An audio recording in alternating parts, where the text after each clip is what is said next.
රසට ගුණට සුවඳට T එකක් බොන කැමති නේද කොයි කවුරුත්? ඖෂධයක් කියලා කියන්නත් පුළුවන්.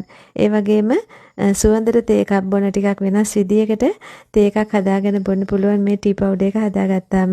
මසාලා චායි එහෙම නැත්නම් මසාලා ටී පවුඩර් එක ඔයාලට අවුරුද්දක් විතර කල් තියාගෙන බොන්න පුළුවන් විදියට හරියටම හදාගන්න විදිය අද වීඩියෝ එකෙන් කරන්න යන්නේ. ඉතින් ඔන්න සීතල කාලයක් තියෙන්නේ. ඔයාලට සෙම්ප්‍රතිශ්‍යාවකට උණකට උනත් මේ ටී එක හදාගෙන බොන්න පුළුවන්. ඉතින් සමහන් බොනවටත් වඩා ඊටාත්ම ගුණදායකයි ශරීරයට මේක. එන්න යන දැන් හදන විදිය බලමු අපි. ඉතින් මේක හරියටම ග්‍රෑම් වලින් මනලා ගන්න තියෙනවා නම් හොඳයි. එහෙම නැත්නම් මොකක් හරි හැන්දක් තියාගන්න. මම ගන්න මේ වගේ හැන්දකින්.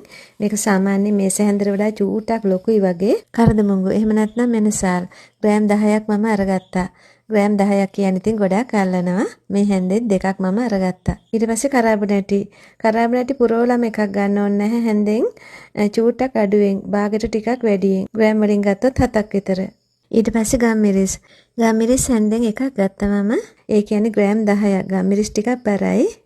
මහදුරුත් ඒ වගේම ප්‍රමාණයක්. මේ හැන්දෙන් එකක් ග්‍රෑම් 10ක්. කුරුඳුපතත් මේ වගේ ප්‍රමාණයක් අරගත්තා. ග්‍රෑම් 10ක් විතර. වෙරිච්ච ඉඟුරුත් මම අරගෙන ආවා සිංහල බෙහෙත් බඩු කඩෙන්. ග්‍රෑම් 10ක් මෙතන තියෙනවා. ඒක නම් ඉතින් කිරලම අරගන්න පුළුවන්. සමාන ප්‍රමාණවල තමයි ඔක්කොම. ඊට පස්සේ මේ තියෙන නට්මෙක්. එහෙම නැත්නම් සාදික්කා. උඩ පොත්ත අයින් කරලා තියෙන්නේ. මේක ඉතින් වෙරළු ගෙඩිය සයිස් එකක්. ඔයාලට ලොකු ඒවා තියෙනවා නම් ඉතින් කෑල්ලක් කඩලා අයින් කරලා දාගන්න. ඉතින් මෙන්න මේ කුළුබඩු වර්ග ටික තමයි ඕන වෙන්නේ මේ මසාලා ටී පවුඩර් එක හදාගන්න.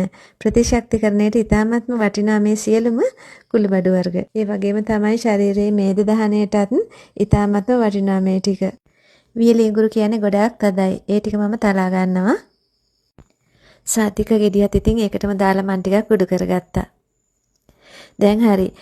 ඊට පස්සේ මේ කුළුබඩු ද්‍රව්‍ය ටික ඔක්කොම එකටමම බැද ගන්නවා. දුඹුරු පාට වෙනකම් බදින්නේ නැහැ. ලාවට රත් කර ගැනීමක් කරගන්නේ. සාදික්කයි ඉඟුරු ටිකයි මම දැම්මම දාගත්තේ නැහැ. ටිකක් උඩු වුණා වැඩි වගේ එක. මේ විදිහට කලවම් කර විනාඩි 5ක් විතර බැද ගන්නවානේ. හොඳට මතක තියාගන්න අඩු ගින්නේ. ගින්දර සැර වැඩි කරගත්තොත් එහෙම මේවේ තියෙන පෝෂණ ගුණයත් වෙනස් වෙනවා. රසත් වෙනස් වෙනවා. ඊට පස්සේ මම ඉඟුරුයි සාදික්කයිත් එකතු කරගත්තා. ඉතින් මෙහෙම එකතු කරලා බැදෙනකොට ටික් ටික් ගාලා වගේ සද්දයක් එනවා. මහදුරු යට පුපුරන සද්දේ. ඒ වෙලාවට ඇති. ඒ වෙලාවට ලිපෙන් අයින් කරගන්න. ඒ වගේම තමයි පුදුම සුවඳක් එන්නේ. හරිම මිහිරි සුවඳක් එනවා. ඒ හරියටම ගානටම බැදුනම තමයි. අපේ ස්වභාවික කුළුබඩු වල තියෙන ස්වභාවික සුවඳ. ඉතින් මම ඔන්න ලිපෙන් අයින් කරලා මේ ටික නිවෙන්න තියාගත්තා. ලිපෙන් අයින් කරලා ටිකක් වෙලා මේ විදිහට කලවම් කරගන්න. නැත්තම් යට හරිය කර වෙයි. දැන් හරි නිවිලා තියෙන්නේ. මේක හොඳට ග්‍රයින්ඩ් කරගන්න ඕන පිටි වෙනකම්ම. ඔයාලගේ බ්ලෙන්ඩර් එකේ චූටිම කප් එක අරගෙන මේක ග්‍රයින්ඩ් කරගන්න පුළුවන්. ඉතින් මේක වංගිඩියකට දාලා කොටා ගන්නත් පුළුවන්.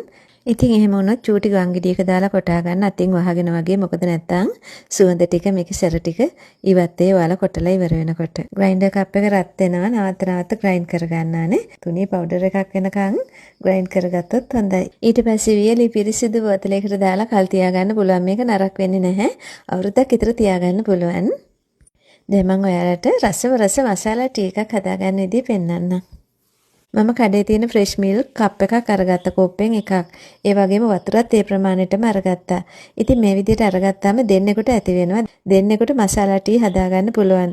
ඔයාලට ටිකක් උකුවට ඕන නම් වතුර කොප්ප භාගයක් අරගන්න. එතකොට හැබැයි දෙන්නෙකුට මදි වෙනවා. වතුර එක දැන් මම උතුරන්න දෙව්වා. වතුර උතුරනකොට තේකොළ තේ හැන්දක් දාගත්තා. ඊට පස්සේ මසාලා චායි පවුඩර් එකෙන් තේ හැඳි කාලක් විතර දාගන්නවා. ඉතින් තේ හැඳි කාලක් දාගත්තාම දෙන්නෙකුටත් ඇති. ටිකක් සැරට වගේ ඕන නම් තේ හැඳි භාගයක් විතර දාගන්න දෙන්නෙකුට. මේ දෙකම දැන් හොඳට උතුරලා ටිකක් තැම්බෙන්න අරින්න ඕන විනාඩියක් විතර. ඊට පස්සේ ෆ්‍රෙෂ් මිල්ක් කෝප්පේ මම මේකට එකතු කරගන්නවා. දැන් මම මේකට අවශ්‍ය සීනි ප්‍රමාණයත් එකතු කරගන්නවා. සීනි අගුණය සීනි දාන්න නැතුව හදාගන්න. චුට්ටක් වෙලා මේක උණු වෙන්න අරින්නානේ. දැන් හරි මම ලිපෙන් අයින් කරගන්නවා. ඉතින් මේක හදනකොට මුළු පළාතම සුවඳයි. ඉතින් මේ කුඩු එක හදාගත්තම ඔයාලට ගොඩාක් කල් තියාගෙන බොන්න පුළුවන්. පිරිමැහෙනවා චුට්ටයිත එකකට දාගන්නානේ. ඉතින් ඔන්න ඔයාලත් හදලා බලන්න. හරිම ගුණදායක ටී පවුඩර් එකක් මේක. ඉතින් මගේ වීඩියෝ එක අදත් බලලා ඔයාලට හොඳයි කියලා හිතනවා නම් ලයික් එකක් දාලා ඔයාලගේ වටිනා අදහස් ලියන්න කමෙන්ට් එකක් විදියට කුසලා සිම්පල් ලයිෆ් Facebook page එකට තාම එකතු වෙලා නැත්නම් follow කරලා එකතු වෙන්න. ඉතින් මේ වගේ වටිනා වීඩියෝ වලට මම හැමදාම අරන් එනවා. ගිහින් එන්නම් මම කුසලා ජයමාන්න. සුබ දවසක් නිරෝගී දිව්‍යයක් වල සියලුම දෙනාට.